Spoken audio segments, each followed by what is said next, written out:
যুবভারতী ক্রীড়াঙ্গনে মেসের অনুষ্ঠানে বিশৃঙ্খলা, 3টি জনস্বার্থ মামলা দায়ের হয়েছে ইতিমধ্যেই কলকাতা হাইকোর্টে। আজকের মতো মামলার শুনানি মুলতবি, সোমবার মামলার পরবর্তী শুনানি রয়েছে এবং ওই দিনই রাজ্যকে রিপোর্ট জমার নির্দেশ দেওয়া হয়েছে কলকাতা হাইকোর্টের তরফ থেকে। আজকের মতো মামলার শুনানি মুলতবি বলেই জানা যাচ্ছে। গত শনিবারের যে ঘটনা আপনাদের মনে থাকবে, 13ই ডিসেম্বর মেসের আশা নিয়েই কিন্তু যুবভারতী ক্রীড়াঙ্গন একেবারে লন্ডভন্ড হয়ে উঠেছিল। যুবভারতী ক্রীড়াঙ্গনে ভাঙচুর চালিয়েছিলেন ক্ষুব্ধ দর্শকরা এবং সেই ঘটনার প্রেক্ষিতেই সেই অনুষ্ঠানে বিশৃঙ্খলা হয়েছিল এবং সেই ঘটনাতেই 3টি জনস্বার্থ মামলা দায়ের করা হয়েছিল কলকাতা হাইকোর্টে। আজকের মতো সেই 3টি মামলার শুনানি মুলতবি হয়েছে বলেই জানতে পারা যাচ্ছে। যুবভারতী ক্রীড়াঙ্গনে মেসের অনুষ্ঠানে বিশৃঙ্খলার মামলা এবং সেই মামলার শুনানি ইতিমধ্যেই মুলতবি হয়েছে বলে জানতে পারা যাচ্ছে। কলকাতা হাইকোর্টে আমরা জানি 3টি জনস্বার্থ মামলা দায়ের করা হয়েছিল।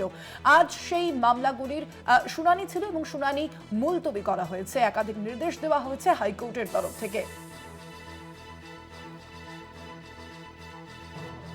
বিস্তারিত জানবো, ফোন লাইনে রয়েছেন প্রতিনিধি পীযূষ কান্তি নাগ। পীযূষ দা, কলকাতা হাইকোর্টের তরফ থেকে ঠিক কি নির্দেশ, আজ কি পর্যবেক্ষণ হাইকোর্টের? দেখুন, মেসি অনুষ্ঠানে বিশৃঙ্খলা সংক্রান্ত ঘটনা নিয়ে যে 3টি জনস্বার্থ মামলা দায়ের হয়েছিল, সেই 3টি জনস্বার্থ মামলা আজকের জন্য শুনানি মুলতবি হয়ে গেল।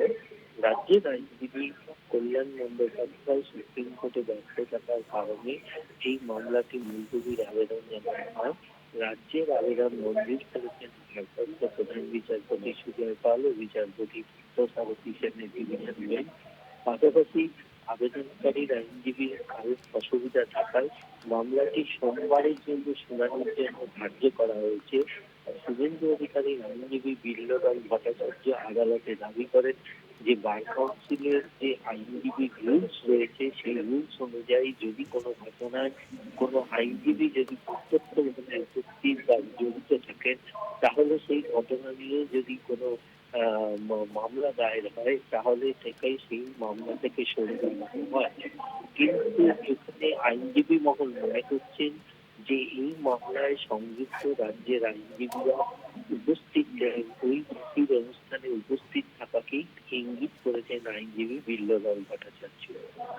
স্বর্ণালী, ধন্যবাদ পীযূষ দা। আমরা কথা বলছিলাম, ফোন লাইনে ছিলেন প্রতিনিধি পীযূষ কান্তি নাগ।